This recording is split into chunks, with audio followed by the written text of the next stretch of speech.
la deuxième partie de ma vidéo de mes expériences McDo. Si vous n'êtes pas allé encore voir la première vidéo, je vous laisse y aller.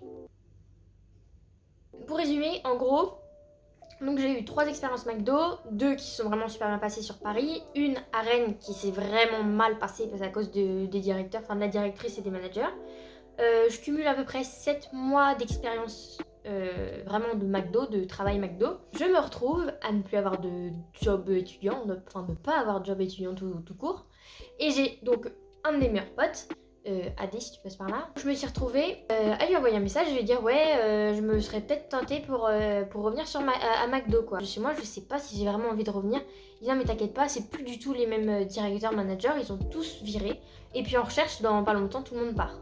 Je dépose mon CV, on me rappelle, on cale un entretien, v'là l'entretien, et j'arrive en retard. L'entretien ça s'est super bien passé, par contre les questions McDo, enfin à un moment donné, elle me demande quel est ton plus grand rêve. Ou c'était aussi, tu te vois où dans 5 ans? Bah pas McDo hein les gars. Au final il n'y a que McDo qui m'accepte, je ne sais pas pourquoi. Ça va vraiment être une bonne expérience. Enfin, ça va être mitigé, hein. On va être clair ensemble. Je me suis pas fait avoir cette fois-ci. J'avais pris des dispos vraiment comme j'avais envie. J'avais fait le mercredi après-midi parce que je travaillais que le mercredi. Enfin, j'avais cours que le mercredi matin. Tu me connais pour 2 heures d'amphi le mercredi matin. Ensuite, je faisais tout le samedi. Et c'est tout. Comme ça, j'avais mon dimanche de tranquille. Et sinon, tout le reste de la semaine, j'avais cours. Et ça, franchement, des fois, je me dis, je suis un peu une feignante parce qu'il y en a certains. Pauline, si tu passes par là, je pense vraiment à toi. Du lundi au vendredi, à l'école, elle était en cours. Le vendredi soir, elle était déjà au boulot, jusqu'au dimanche soir. Et elle enchaînait sa semaine. Ce qui était cool, c'est que, du coup, vu que j'avais déjà mes potes, enfin, j'ai pas eu besoin de faire d'efforts cette fois-ci. Enfin, déjà que la dernière fois, j'en avais pas fait beaucoup. Je me suis fait intégrer dans les anciens. Donc ça, c'était cool. Enfin, les anciens, ça faisait 1 an. Ouais, donc à partir du moment où t'as plus de 6 mois d'ancienneté, t'es ancien en vrai. Bref. Donc ça, j'étais grave contente, j'étais plus solo, plus personne me disait que j'avais une sale tête, plus personne me disait que j'avais l'air d'une peste. Donc en vrai, j'étais plutôt tranquille. Quand tu vas au McDo, c'est un peu comme si tu allais à l'école, tu vois, t'aimes pas aller à l'école pour aller bosser, t'aimes aller à l'école pour aller voir tes copains. Et bah là, c'est pareil. Donc j'ai commencé le boulot, cette fois-ci, j'ai pas trop enfin, au début, j'ai pas vraiment nettoyé les dessous enfin les murs, les dessous de plonge, machin. Et j'ai pas fait beaucoup de G2. J'ai pas fait trop de caisses non plus parce qu'il n'y a pas réellement de caisses dans ce McDo là. Mais j'ai eu la chance de faire du SAT, du service à table. Au service à table, t'es obligé de prendre 2 plateaux dans la main. T'avais une technique, vu que moi j'ai pas de muscle dans mon bras gauche, vu que je me suis cassé le coude. J'étais obligée de le prendre, mais genre pas en dessous. À droite, je le prenais machin. Donc ça, faut pas faire tomber les boissons. Sauf que en même temps, tu dois zigzaguer entre les gens parce qu'ils ne bougent pas devant en attendant leur commande à emporter. Donc ils bougent pas. T'es obligé de dire pardon. Tu passes pour une connasse. Mais en même temps, au McDo, en vrai, à un moment donné, tu regarderas au McDo. Ceux qui sont polis, ça c'est les nouveaux. Ceux qui commencent à être un peu vénères, ça c'est les anciens. Ou c'est quelqu'un qui était formé par un ancien. Donc moi, tous mes nouveaux, ils étaient formés comme ça. Donc à faire du service à table, tu te retrouves un peu attitré en salle. Dans ce McDo-là, on avait de la chance parce qu'on avait un cotorep. Un cotorep, c'est quelqu'un qui est handicapé. Il était attitré à nettoyer la salle. Tout le long du rush, il nettoyait. Du coup, nous, ça nous permettait de faire moins de ménage. Mais c'était quand même un peu le larbin. Je me suis retrouvée, moi, à aller dans la salle, à nettoyer tous les pieds de chaise. Mais on doit avoir plus d'100 de chaises et t'as 4 pieds sur les chaises. Et je l'ai fait toute une après-midi, pendant 3 heures. J'ai nettoyé le plafond de la plonge, j'ai nettoyé les murs de la plonge, j'étais debout sur la plonge. On a nettoyé la benne à Arthur aussi. On a enlevé toutes les poubelles et on a raclé, on a ramassé, Oh l'odeur. Dans les tâches bien ingrates, c'est devoir aller faire le G1, donc prendre les commandes à l'extérieur, mais quand il pleut. Prendre une famille au drive. Tu veux quoi, Kevin? Des frites? Des potatoes? Des potatoes. Vous voulez quoi? Des nuggets ou des hamburgers? Des hamburgers? Mais t'es sûr, hein, des hamburgers? Laisse pas ton môme choisir. Le truc, il a 3 ans. Ton môme, c'est toi qui décides ce que tu lui donnes. Le drive aussi, j'ai pu vivre une expérience. Midi, donc en G1, une voiture de 5 jeunes, 23-24. Mais les sens, ils sont... J'étais en train de prendre leur commande et tout. Et là, ils commencent à ricaner. Ah, parce que Tata, tu dois être en BTS MUC. Mais ta race en fait. Déjà de 1, tu juges les personnes en BTS MUC. Et en plus, tu me juges moi parce que je travaille au McDo. Je leur ai répondu, non désolé, je suis en fac de mathématiques et économie. Bah, ils savaient pas quoi répondre. Dans le McDo auquel je travaillais, on était presque que des étudiants. Ouais, on était presque que des étudiants, donc pour la plupart, on était plus diplômés que certains de nos clients. Donc j'ai commencé un peu toucher à tous les postes. Donc j'aimais bien faire les boissons. Ça, je sais pas pourquoi je gérais de ouf. Mais mes glaces, elles étaient parfaites. Normalement, t'as un nombre de tours de glace à faire. Dans un McFlurry, t'as 3 tours de glace. Dans un sundae, normalement, t'en as 2. Et bah moi, je faisais tout l'inverse, non. Je mettais 3 tours de sundae et 4 à 5 tours de McFlurry. Et en fait, le truc, c'est que quand j'ai formé des nouveaux, je leur disais, mais est-ce que toi, en tant que client, t'aimerais avoir 2 ou 3 tours? Non. Donc, tu fais comme toi t'aimerais. Il y a un samedi, on m'a mis à l'OAT. Donc ça, j'étais grave contente parce que l'OAT, c'est un truc que j'aimais bien faire. Donc l'OAT, c'est, donc t'as la cuisine, t'as toutes les cuisines qui font les produits. Donc les produits, c'est tous les sandwichs. Donc ils font les produits. Après, il y a un tapis qui amène ces produits jusqu'à devant. Et nous, dans l'OAT, c'est là où donc t'as toutes les lampes chauffantes. Enfin, c'est un petit endroit où il y a tous les produits qui sont amenés devant.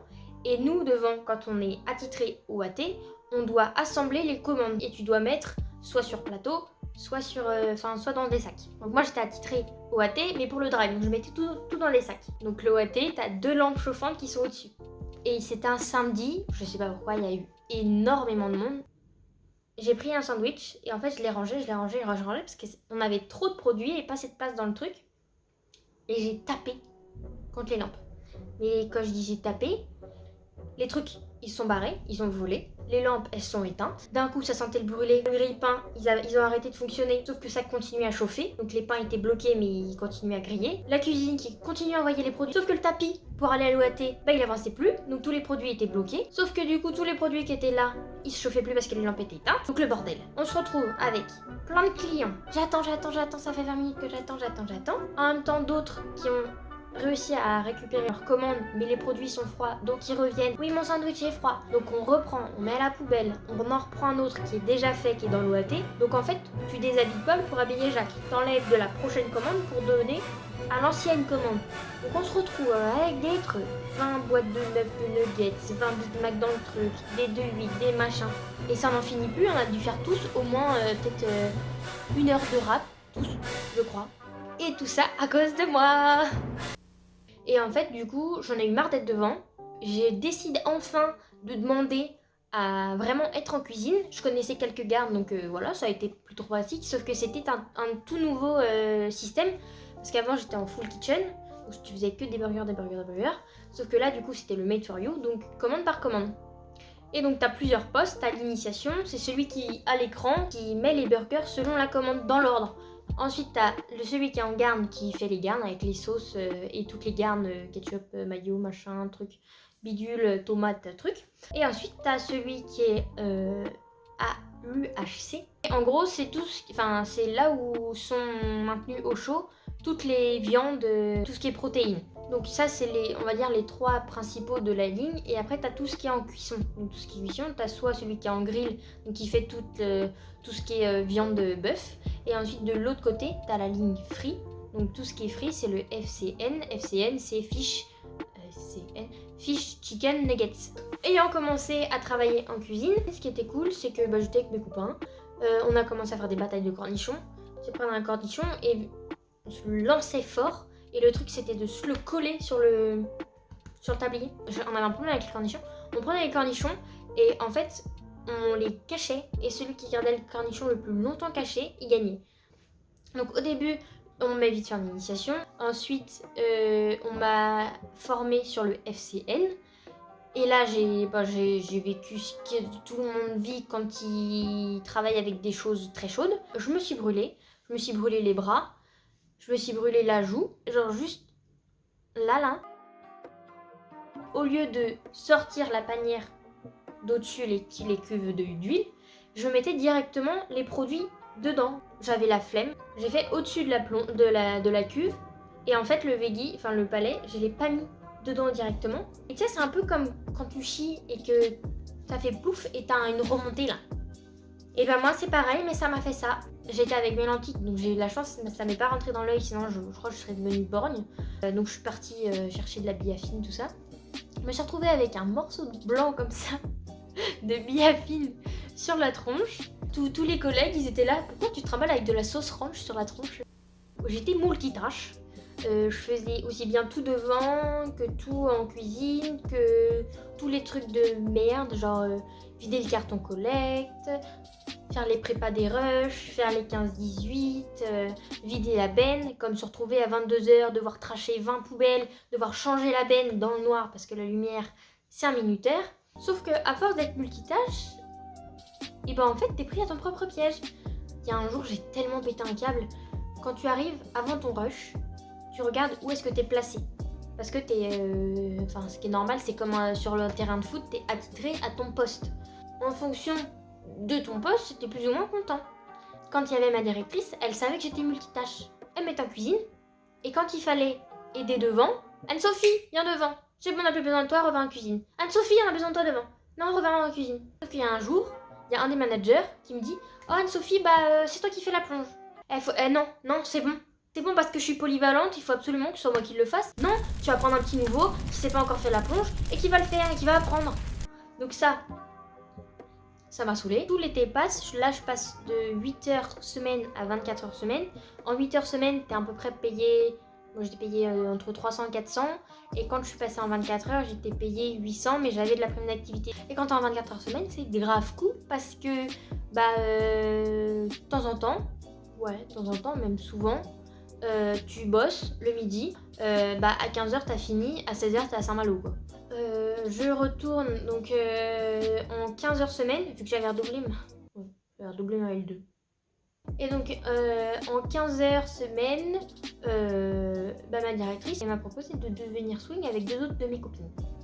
On est devenu swing, sauf que en n'ayant même pas un an d'ancienneté, tu passes swing, donc assistante manager, ça fait des jalousies. Et c'est surtout que quand tu deviens un peu plus haut gradé, on va dire, le truc c'est que même tes copains, ils aiment bien te le redire à chaque fois. Ah oui mais attends, tu peux pas faire ci, tu vas passer swing. Ah il faut travailler, tu vas passer swing.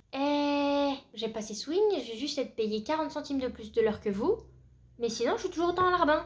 Donc en étant swing, j'ai eu la super chemise, c'était trop cool. J'avais le droit de manger en salle, j'avais le droit de faire la caisse. Genre du coup, tu sais, tu comptes les caisses. Donc ça, c'est un truc, c'est trop bien pour perdre du temps. Enfin, pour être caché. Tu vois, tu te mets dans le bureau manager et...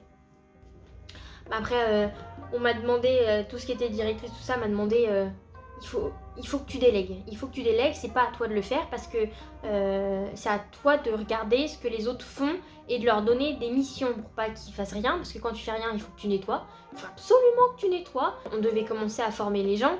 Quand tu formais un nouveau... Je pensais que les gens, ils étaient... Tu vois, ça... Non, faut leur parler comme à des bébés. Les nouveaux, je leur ai appris à faire les trucs de l'arbin. Et moi, dès le début, on m'a dit, toi, tu vas faire la merde. Je dois avoir une tronche où on me dit, toi, tu vas mettre les mains jusqu'au coude dans la merde.